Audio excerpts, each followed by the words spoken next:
guys, welcome to my channel, Lighting Your Sunshine, where we like to shine a light within and empower ourselves. Woo! So for today's reading, I've already recorded it, but we had way too many malfunctions that we're just going to start over. So the cards have already been pulled, and let's just share the story. So the first card was the Holder of Light in reverse. So someone's light was becoming very pure, very strong. And so it was starting to bring the attention of many outside sources, some good, some destructive. And so Spirit was really wanting you to use discernment when it comes to parties in relationships that you allow into your inner circle. Because this was in reverse. This was being kind of manipulated somehow, either being trapped and funneled into an unnecessary means, or what are they saying? It's just trickery. There's trickery involved, they said. Because here's you. You're in balance. You've worked on the masculine and the feminine energy within you. You've brought balance. You know how to let things flow through you, right? You take it in, you let it go, you transmute it, and you're this super bright star. This is you. See how, like, it's almost like they're telling me supernova right now, that it was this, and then it just became so powerful that now it's like pure white light. And with your white light that you go out and share, your heart spark, right here. So what this is, here we have keepers of justice. So here we have some scales, and in Egyptian mythology, this card would be Anubis, and then with him would be like Sekhmet and Mat and people like that. And what they do is they help souls pass over into the underworld and go to the next place that they're meant to travel to. And so after your soul kind of leaves, they weigh it against an ostrich feather. And that feather is the feather of truth. So your heart has to equal and be balanced to the truth. And the truth is so subjective, right? There's 3 truths to every story, right? Let's say me and you and me. There's mine, there's yours, and then there is the real truth. And I can come at it from my perspective, and my truth could be real to me. Same with your truth is real to you. But doesn't mean it's the truth. Not necessarily. But when you make actions from your heart with what's best to you, with the information that you have at that time for the best circumstances of everything, that is taken in and weighed just as greatly as if you actually knew the 100% correct way to go and do things. When you have an open heart and a willingness to help, and then something bad happens, well, those are unfortunate circumstances, but you didn't go out there maliciously trying to trick and deceive. And so you don't have to worry about the scales. And so whoever this is like, you've got a very, very beautiful light that, again, is emanating, but there is some outside forces that are noticing you, right? We got the happy people, not the happy. We have the positive, we'll say, positive, negative, lighter, denser, right? Those who are in alignment with your soul purpose and your vision, they're coming in. And then there's also some that are, it's just a little bit too good to be true. And we all know that, right? We have this thing where it's like, if it seems too good to be true, it might be. So pay attention, because you're so balanced, right? From this one, the pure balance.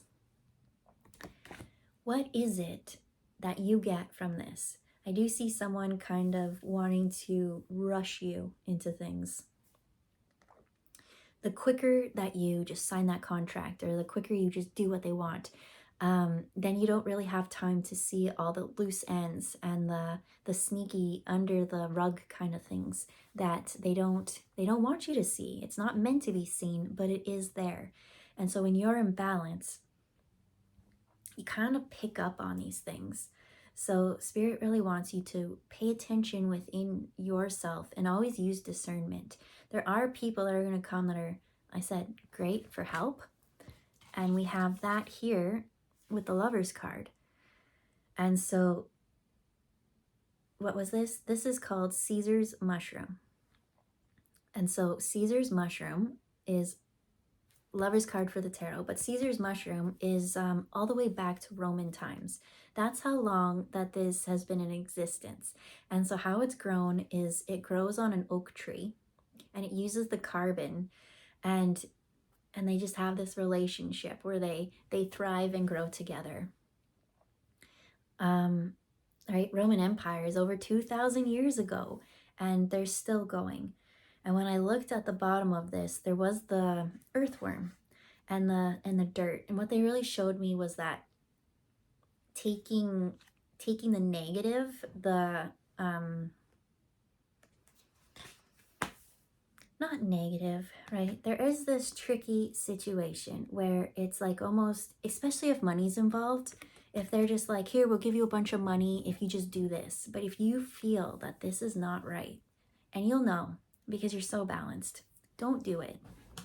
Because there was a fox in the mist. Foxes are trickery.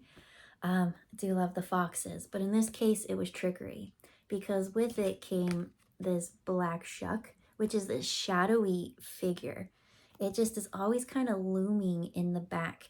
And so with this powerful light having this shadow, it just kind of is like, and let's say we'll call these intrusive thoughts, or, you know, ill feelings. You know, it physically could, when it comes around, make you feel sick. But it also could just be all of a sudden, you know, you're so open, you're so happy, you're connected to source and your guides, and you're feeling all connected to all. And then all of a sudden you just feel like, oh, like, what's all this worth it? And then you just start having all these intrusive thoughts. Spirit is saying, do not attach to them. When these kind of things come up and you're standing in your power, and then this comes up, it might be there, but don't attach to it. The more and more you could just let it will go. Because it's like, I'm trying. There's nothing here for me. Nothing. And then so it's like, all right, we're gone. Because what it really wants to do, remember, trap that in reverse. It now wants it to be stuck in a mental prison. How can you free yourself from these intrusive thoughts? I have a feeling that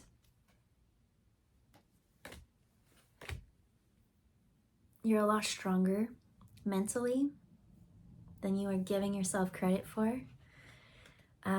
Because this is about partnerships, this reading. We had that fox, that tricky fox with the Lover's card coming to give this offer. That was just too good to be true. If you take this money, a piece of your soul will be kind of, it's like a deal with the devil. You just don't even want to entertain this. And so with the frog, it was like, you know, maybe if I trick them, they'll think that I'm this prince kind of energy I'm getting. And so with that came the blackthorn.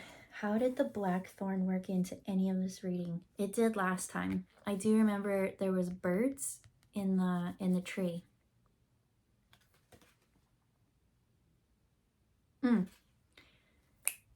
Not the blackthorn, but to go back to the mushroom, Caesar's mushroom, that grows on the oak tree.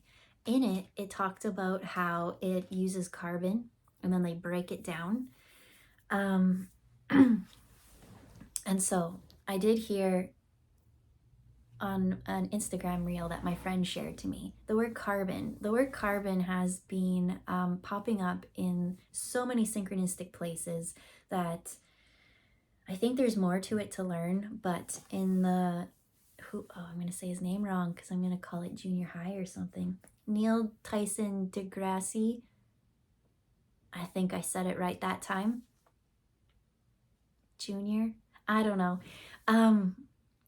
He said that everything in the universe is made out of 4 elements. It was hydrogen, oxygen, carbon, and I can't remember the last one. And it said, so in knowing this, that we think that we're so special, but in reality, we're actually made up of the same things that absolutely everything else is. So in knowing that, we're not special. But in knowing that we're all the same and that we are all one is what makes us special. And I liked that. And then the word carbon has just been following me ever since I seen that reel. As soon as my friend shared that, I went on YouTube and there was actually like this scientific thing that I was reading or watching. And so, yeah, something about carbon. Maybe some more insights about that will come, or maybe those are some more synchronicities are still to come. But to rewind a bit, because I had to explain about these deceptive energies, back to the earthworm. I heard that song and I was like, back to the earthworm. I looked at the clock, it was 11:11. I was like, woohoo, in my head. And then a song started playing. It was like, back to life, back to reality. Like 90s song. And so what the earthworm did is it would eat up these heavy negative energies, right? You're sitting there, we said, don't attach to this, right? The more and more you attach to it and you call it yours, now you've kind of trapped yourself and blocked it and locked it. But if you were to just let it be around, it has nowhere to attach. So what does that mean? It's like, it's now for you to transmute and remove that. I don't say do, let's say if it's energy work between 2 people, just give it to your guides. If there's something that is bugging you and stressing you, there's no need to really go and fight energetically or physically to another. It's like, give it to your guides, especially the energetic stuff. Yes, you will have to speak up and talk and things like that and stand up for yourself, but your guides really want to do so much more for you than we are even letting them. And they're like, they told me I should talk for myself because I'm one that's like, I gotta do everything. And you really don't. And I know this, but it's such a hard, deep down thing to undo. So that's what the earthworm is doing. It's like taking these chunks or these shadows and it transmutes it and then has new fresh fertilizer for the mushrooms to grow. And they've been growing for over 2,000 years, it said. So is there anything else that you want to wrap up in this spirit? I feel like I missed so many things from the first time. And that's what sucks when it's like, I can't remember that far.